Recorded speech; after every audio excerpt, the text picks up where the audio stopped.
Hello and welcome to my workshop. So today we're going to get back on the VW thing. And so I'm going to take the body we finished up before and put that up to my old comp chassis with a few modifications. Alright, so let's get started.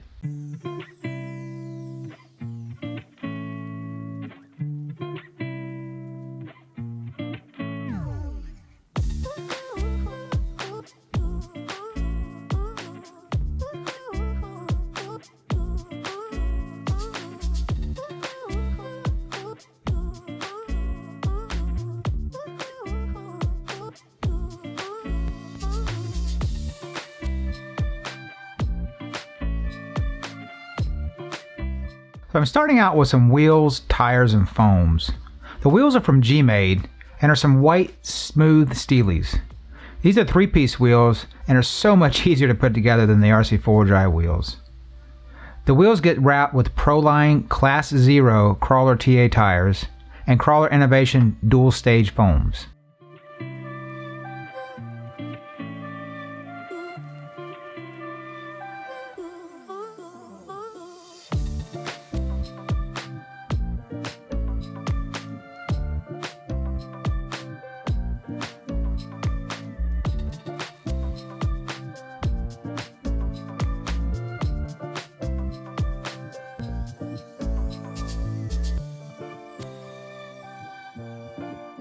The rear axle is an SSD diamond with the center section inverted. This makes the rotation of the wheels opposite from normal.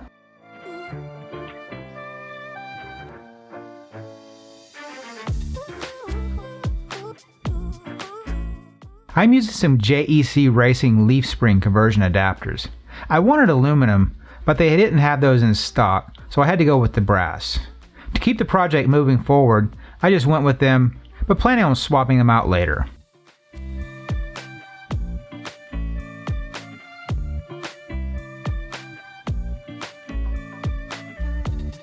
The front is a stock SCX-10-2 axle.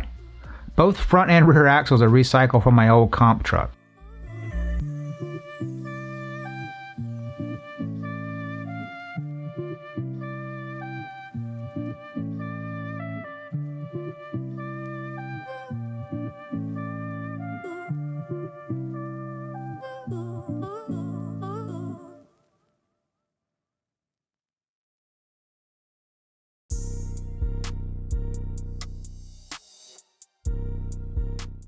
This chassis is quite a bit longer than the stock SCX-10.2, which is the chassis rail I am using here. To get the dimensions sorted, I cut a thick piece of plastic which bridges the cut off front and rear of the chassis rails. This gives me a good way to have a solid chassis without brazing it together right away.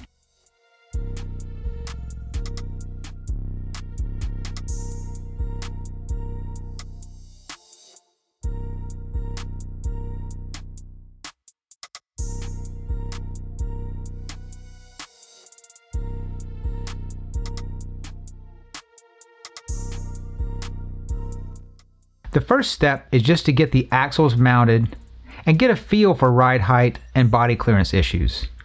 I don't bother drilling new holes if I can help it, so things like pinion angle won't be wildly off. For now, I will just ignore those.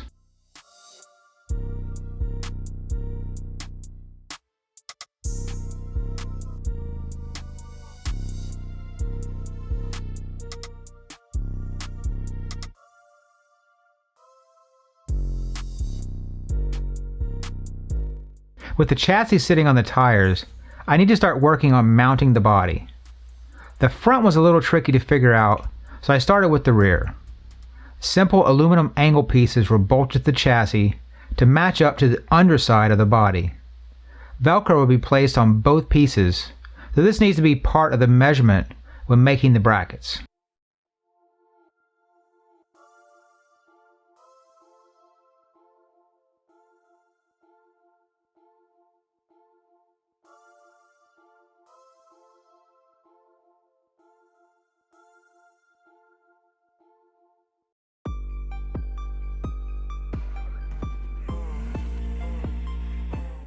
I'm planning on using the aluminum piece in the rear for mounting the shock. For the front, I'm trying to use the original SCX 10.2 shock towers. I need to do a little clearancing to get them mounted, but once in place, I can attach the internally sprung scale shocks.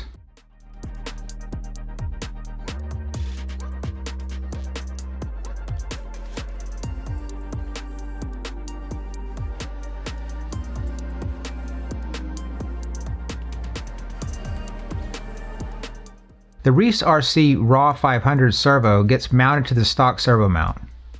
I swapped this to an aluminum piece on the original comp truck, so it has plenty enough structure to mount the servo without the battery tray being attached.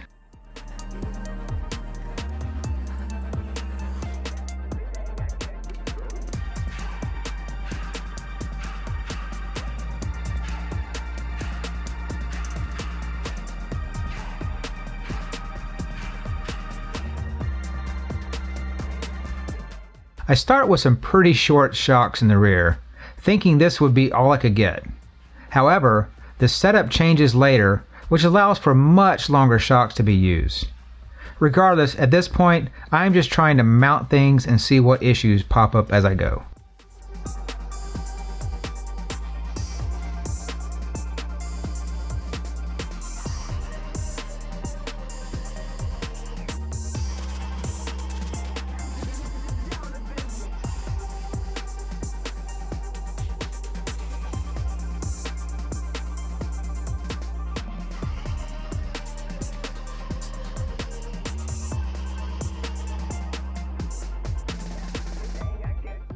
So I'm using a Scale Metal Supplies front bumper. This is a bend and braze bumper. The metal has relief cuts, which makes it dead simple to bend into place. Once the shape has been sorted, you simply braze or weld up the relief cuts.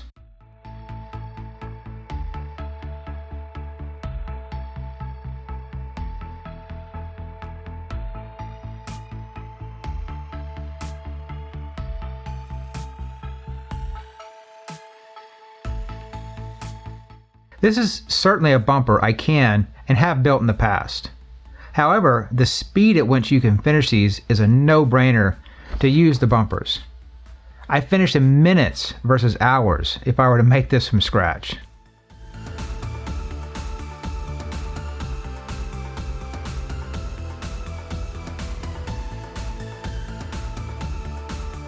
For the front mount of the rear leaf spring, I wanted a lower profile mount. The front of the VW thing is so close to the tire, I couldn't mount the leaf spring perch to the rail.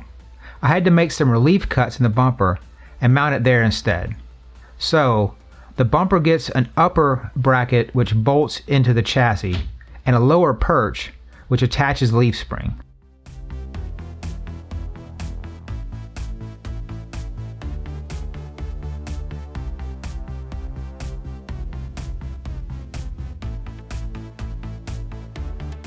With the suspension somewhat sorted, I moved to the roll cage. I wanted a roll cage that mimicked the original roofline. The hump created in the center of the cage really helps to sell the look of the VW thing.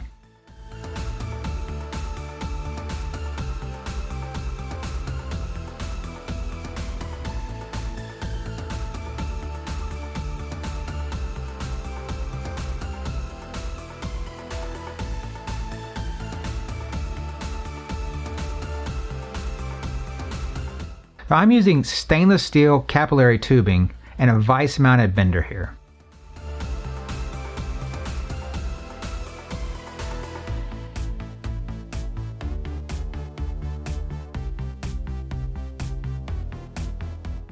I take careful measurements and slowly make two matching pieces, which start at the windshield and go all the way to the cargo area.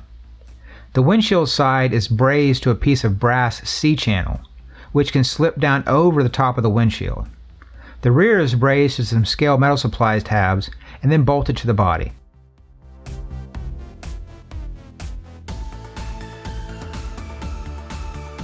With the main structure in place, I can start making crossbars and down tubes. These are fish-mouthed to mate up to the tubing with files before being brazed to the cage. I have to be very careful since one wrong move would melt the body or ruin the paint.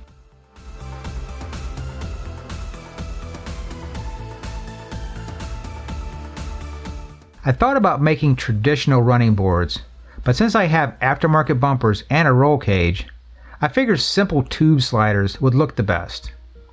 I again take stainless steel capillary tubing to make the sliders. The ends have more scale metal supplies tabs, which allow the piece to be bolted on to the chassis.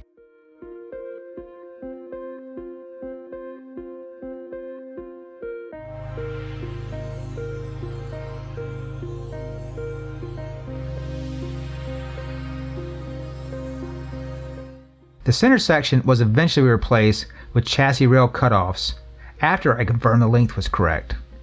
I cut down the plastic to a smaller section, but quickly realized I didn't have enough room to mount the transfer case on top of the plastic while still clearancing the body.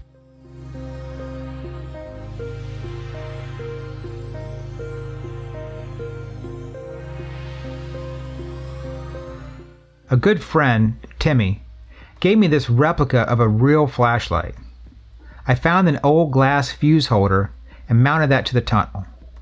The flashlight clips in perfectly, and the best part is it actually works and shines about 2 meters in the dark. After some measurements and brainstorming, I decided to mount aluminum pieces to the underside of the chassis rails. This would allow me to drop the transfer case down a few millimeters, which is all I really needed.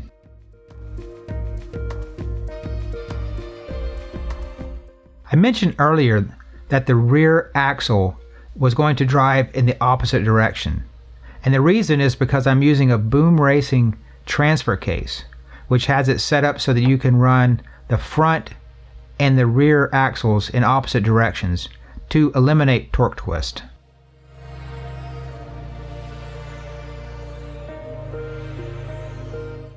Since I'm moving to leaf springs, I no longer need the upper mounts on the axle. These are cut off and then grinded back smooth.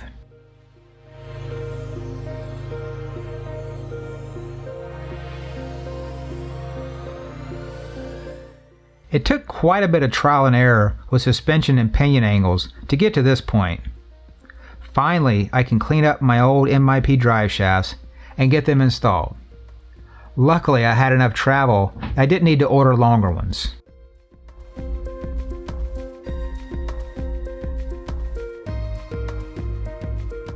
The original plan was to use an RC four-wheel drive single-speed transmission, which is what I was running in my comp truck.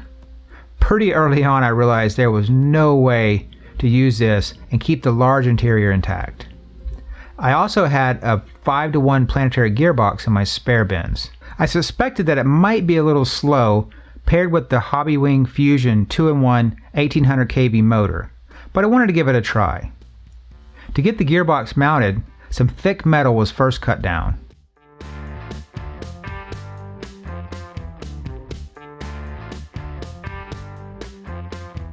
The mount is pretty simple but effective. A large hole is in the center, ringed by smaller holes for the mounting screws. Each end is bent to the correct angle so it can be bolted to the chassis. Having to have this set up at an angle increased the difficulty, but not by too much.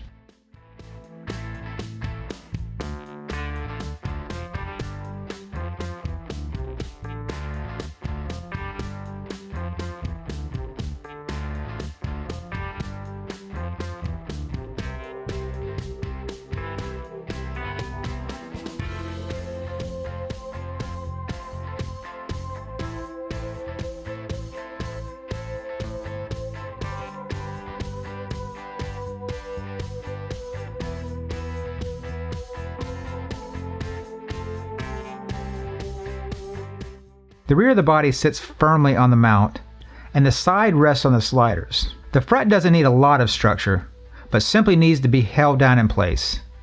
A piece of plastic was cut and drilled at an angle. This piece was mounted to a body post. The angle the piece was mounted matches the underside of the hood. Velcro is placed on both pieces and holds the front down.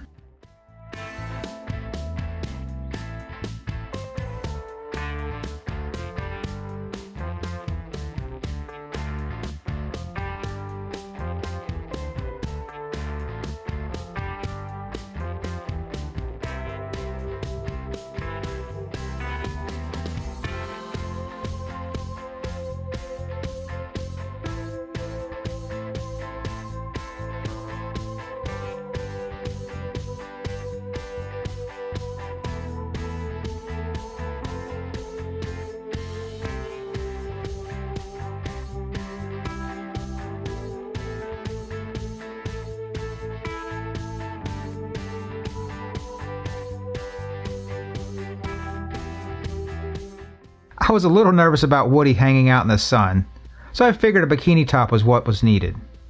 To get the top started, I cut a paper template to match the top edges of the roll cage. I also added in tabs at the front.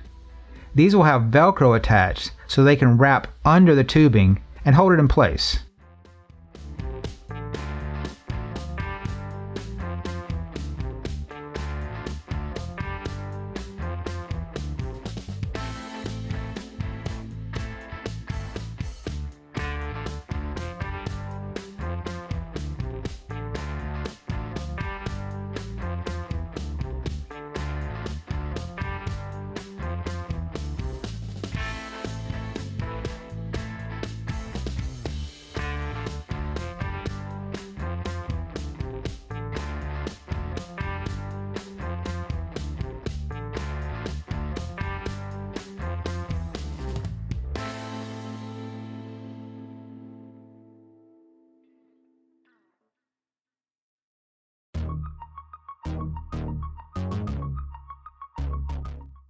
The only trick to making these templates is figuring out the seam allowance.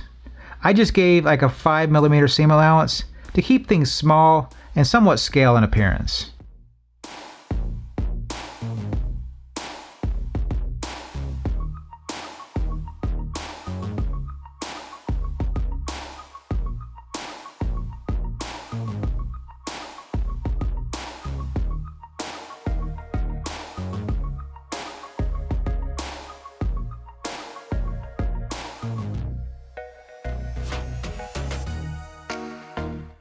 I figured out pretty quickly that my scissors needed to be sharpened, but thankfully a razor blade easily cuts through the cloth. A fabric pencil is used to trace out the template on the material while 1, 2, 3 blocks hold it down. After a few minutes of cutting, I am ready to start sewing.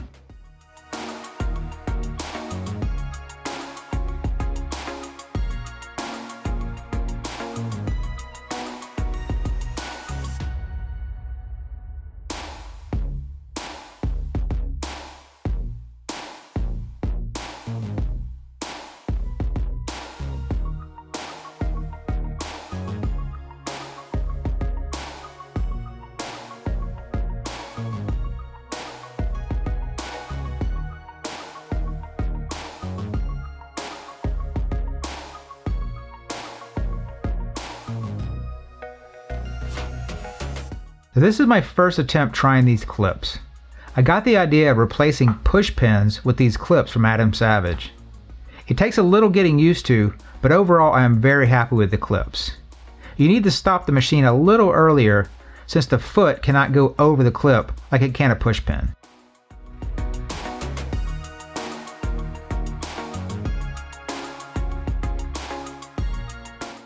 After getting all the pieces painted black and reinstalled, the last piece to make is the battery tray.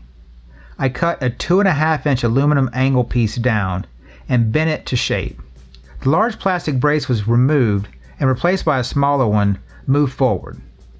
This allows open area between the rear shocks to mount the battery tray.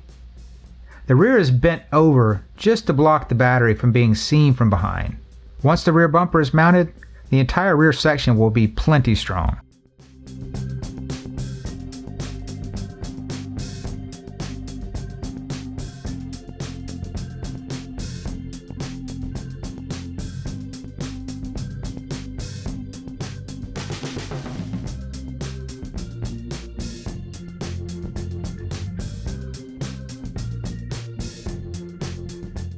A coat of black paint and Velcro is all that is required to finish up.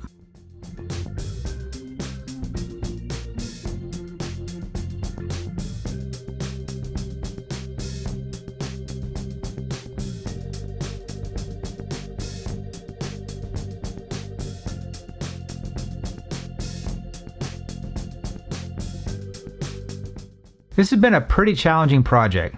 I try to balance performance with scale realism. This VW thing is a pretty good example of that. I suspect this truck will perform well and still keeps about 99% of the interior and details. I am looking forward to some upcoming builds, but until then, I'll see you on the rocks.